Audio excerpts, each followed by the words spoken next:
In this video, we are going to see ionization of acids and bases and dissociation constants for weak acid and weak base, and then we will continue with Oswald's dilution law. Okay, so ionization of acids and bases. Now, depending upon the extent of ionization, acids and bases, they are divided into strong acid, strong bases, weak acid, weak bases, isn't it? So we can have strong acids, we can have strong bases, we can have weak acids, we can have weak bases. So depending upon the extent of ionization. So strong acids and strong bases, they undergo complete ionization or complete dissociation. At the same time, weak acids and weak bases, they undergo only partial dissociation or partial ionization.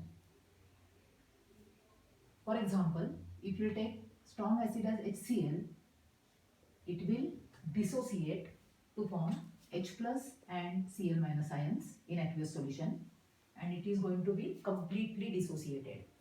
Similarly, if you take strong base as NaOH, it will be completely dissociated in water aqueous solution to form Na plus and OH minus ions. If you take weak acid, you can have CH3COOH, we can have HCN, isn't it? It is going to only partially dissociated. So most of the molecules of acetic acid, they will remain in unionized form. So we will have CH3, COO minus and H plus ions. It is reversible, isn't it? Weak base, we can take NH4OH, which is very common. It is also undergoing partial dissociation or partial ionization to form NH4 plus and OH minus ions. Okay, as these are reversible reactions, in the last lecture we have seen chemical equilibrium concept, isn't it? Do you remember? Chemical equilibrium, how it is obtained? Not chemical equilibrium, equilibrium constant. Equilibrium constant. By applying law of mass action to the reversible chemical reaction, we have applied therefore general reaction AA plus BB giving CC plus DD, isn't it? Now the same thing we are going to do. We are going to apply law of mass action to the reversible chemical reaction, of course for weak acid and weak base, not for strong acid and strong base, because these are reversible. So first of all, we will take weak acid. In general, weak acid is represented by HA. All acids they give H, isn't it? H plus. So HA, A for acid, in aqueous solution, it will form H plus and A minus ions. Applying law of mass action to the reversible chemical reaction, I am not going to write the entire derivation again. RF, RB, isn't it? We will get K, that is their equilibrium constant. Here we will have dissociation constant for weak acid. So it is represented by Ka. What it will be?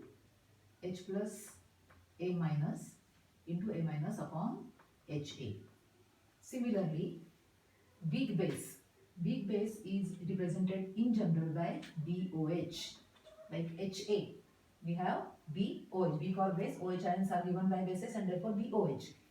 In aqueous solution, it will dissociate to form B plus and OH minus ions. Again, applying law of mass action to the reversible chemical reaction, we will get equilibrium constant, which is dissociation constant here for weak base, represented by Kb. What it will be? B plus ion concentration in moles per liter into OH minus ions in concentration in moles per liter upon concentration of undissociated weak base. So these are dissociation constants or ionization constants for weak acid and weak base. Okay.